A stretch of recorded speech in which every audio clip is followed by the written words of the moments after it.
Vou-me embora, vou voltar para meu Pai.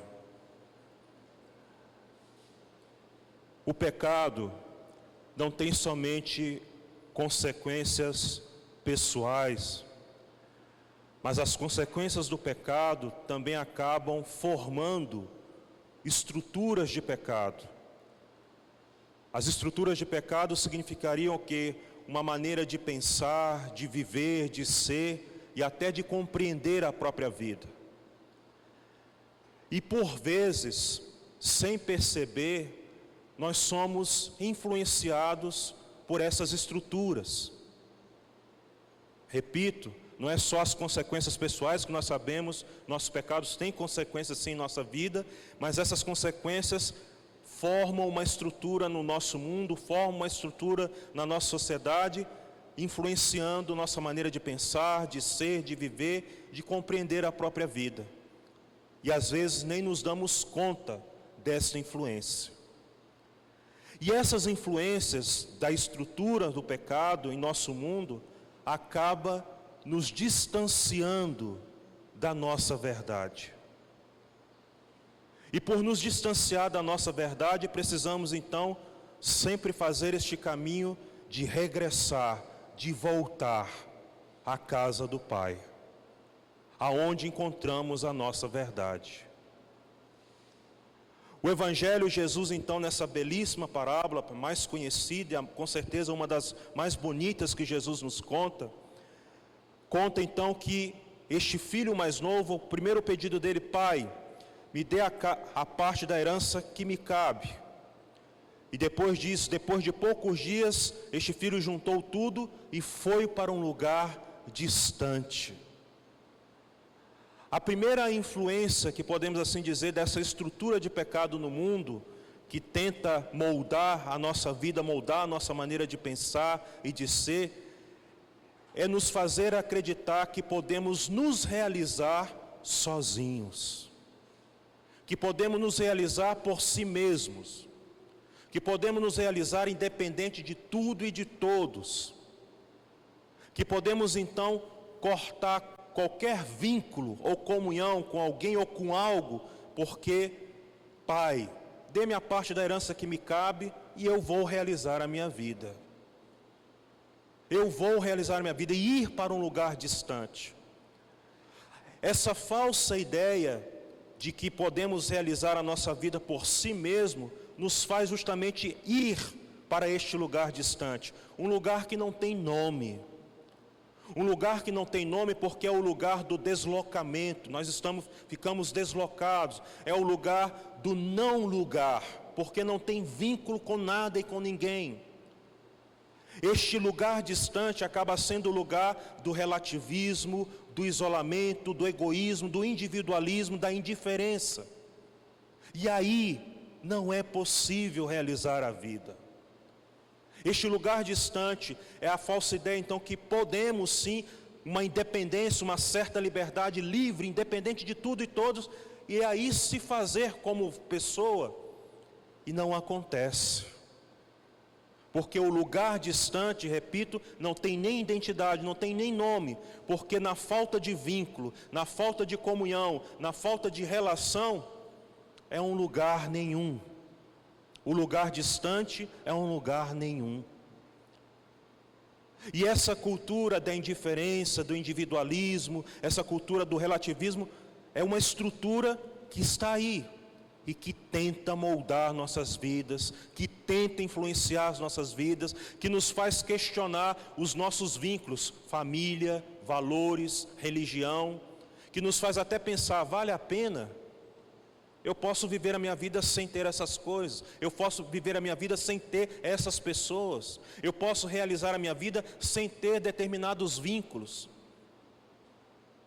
O lugar distante que nos faz pensar isso. E como então superar? Como então superar essa ideia ou essa estrutura que tenta moldar a nossa vida? Precisamos voltar à casa do Pai para reconhecer que não é possível realizar a vida sem os nossos vínculos. Não é possível realizar a nossa vida sem a comunhão. Voltar à casa do Pai para reconhecer o próprio Pai, para dizer, não, esse vínculo, a comunhão, é que permite de realizar a minha vida, é que permite de ser o que eu sou. Sem esses vínculos, família, valores, religião e tudo aquilo que gera comunhão, não podemos nos realizar. Então o voltar é reconhecer que não me realizo sozinho, mas me realizo em comunhão, me realizo com os vínculos que formam e que nutrem e que forjam a minha vida. É preciso então voltar para reconhecer isso. Depois, diz que ele esbanjou tudo o que tinha, toda a herança, e aquele lugar houve uma grande fome, e ele então passou a ter necessidade. A segunda característica, na primeira, na falta de vínculos, na ideia que podemos realizar a nossa vida sem vínculos, surge então um segundo momento. Uma vida que não pode se realizar sem vínculos, ela se entrega a qualquer coisa. Ela se gasta por coisas que não vão saciar e não vão alimentar a vida. Uma vida que tenta romper com os vínculos, com a comunhão, se entrega a coisas divergentes, a coisas até constrangedoras para a própria vida, a coisas até que não são dignas da sua própria vida, para tentar se realizar e não se realiza. É uma frustração atrás de outra frustração. Entregamos a coisas, pode ser vícios, a coisas materiais, a tentar a viver uma vida assim de maneira irresponsável, a viver uma vida entregue a tantas coisas desordenadas e frustrações atrás de frustrações. Esbanjamos, gastamos a nossa vida e é uma vida que se desgasta por causa, não encontra aonde saciar-se, porque não há.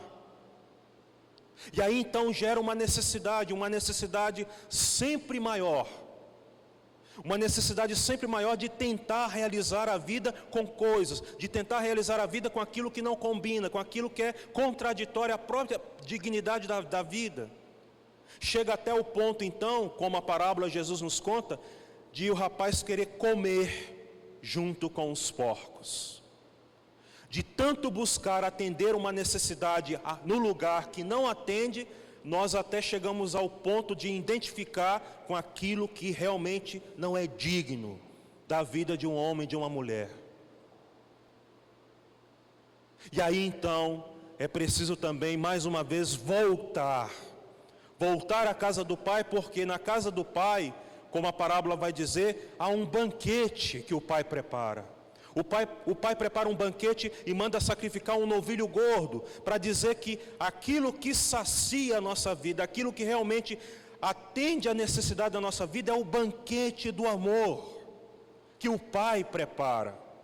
O banquete do amor, e sacrificando esse novilho gordo, significa o quê? A doação de vida no amor, essa doação mútua no amor um para com os outros. Somente isso pode saciar a nossa vida. Somente nessa doação de amor mútuo é que dignifica a nossa vida, é que então atende às verdadeiras necessidades da nossa vida. Por isso então voltar à casa do Pai para entender este banquete que realmente sacia, a ceia do amor.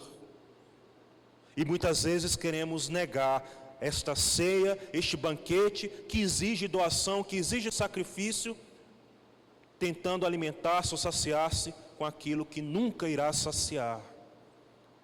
Somente a ceia do amor, a doação no amor, pode nos saciar. Depois disso, Jesus conta então, por fim, no Evangelho, na parábola, ele entra em si, ele cai em si.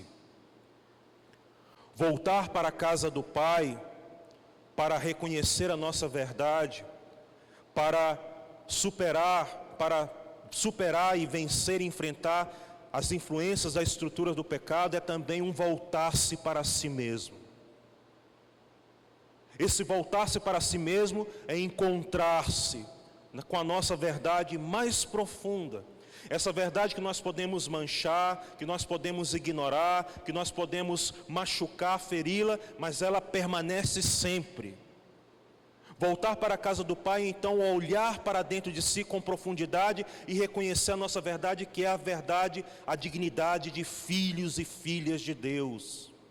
A dignidade essa que não rompe, que não se quebra. Repito, podemos manchá-la, podemos machucá-la, podemos feri-la, mas podemos ignorá-la, podemos tentar realizar a nossa vida longe dessa verdade, como as estruturas do pecado tentam influenciar em nós. Mas ela está ali.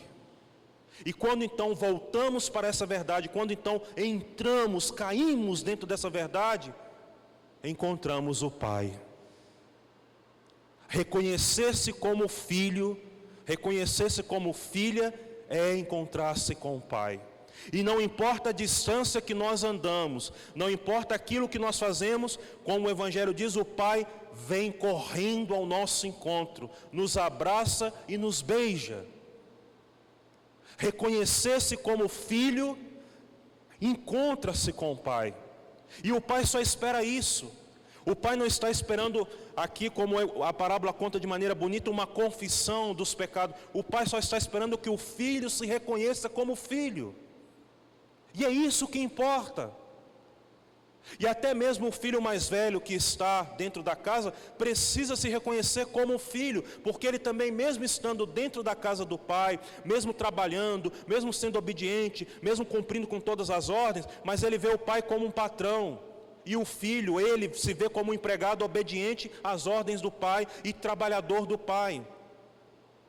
Se nos reconhecemos como filhos, independente das nossas falhas, independente das distâncias que nós andamos longe de Deus, o Pai sempre corre ao nosso encontro. Então nada pode impedir, uma vez que nós nos reconhecemos como filho, o encontro com o Pai. O que toda essa realidade tenta é nos distanciar ou influenciar a nossa vida para correr longe dessa verdade, não de Deus, porque Ele não fica longe. A influência do pecado, as estruturas do pecado é nos fazer distanciar dessa verdade.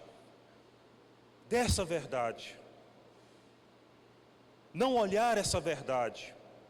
E aí, uma vez que nós não olhamos essa verdade, distanciamos dessa verdade em nós, é claro que aí então vamos sempre nos perder pelo caminho. Mas voltando, reconhecendo, o Pai está ali, porque Ele nunca deixou de estar e nunca deixará de estar. Então Ele nos abraça, nos beija, nos reveste novamente da dignidade de filhos, veste nova, o anel, sandálias, e manda fazer uma festa. O motivo da alegria de hoje, o perdão, a misericórdia de Deus em nossas vidas.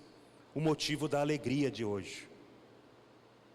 Portanto, meus irmãos e irmãs, a misericórdia de Deus nosso Pai é aquela que nos faz regressar para encontrar novamente a verdade de nós mesmos. O pecado, então, não é uma distância de Deus, mas o pecado é uma tentativa de nos distanciar da verdade de nós mesmos. Porque mesmo pecadores, o Pai não se distancia. Só precisamos, nos nossos pecados, nas nossas falhas, voltar a reconhecer: sou filho e Ele é meu Pai. Vou voltar e Ele estará esperando. Louvado seja nosso Senhor Jesus Cristo.